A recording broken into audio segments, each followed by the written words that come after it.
dată unui pacient cu ficat gras sau cu steatoză hepatică, MEș, masele de cum sunt temenii noi, care vine în cabinetul dumneavoastră pentru prima dată și uitați acest diagnostic, poate i-a spus medicul de familie că ai un ficat cam gras și ar trebui să te vadă cineva să îți facă niște investigații. În primul rând, trebuie să facem niște teste inițial de screening și apoi de stadializare corectă a bolii și în funcție de stadiul evolutiv al acesteia pot să fie recomandări diferite.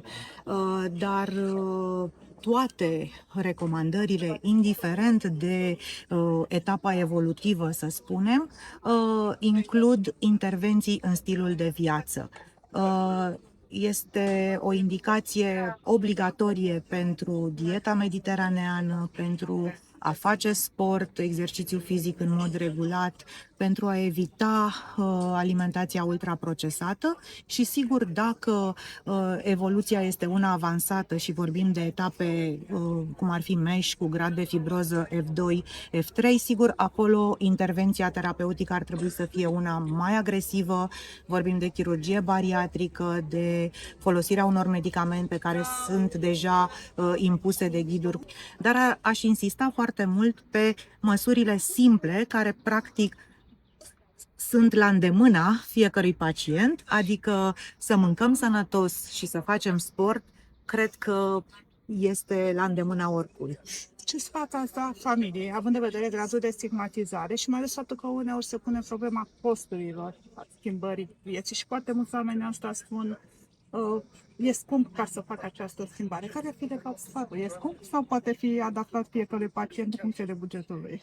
E adevărat, eu cred că în general sănătatea este scumpă, pe de o parte, dar pe de altă parte este evident că este mult mai ieftin sau, dacă vreți, cost eficient să prevenim decât să tratăm.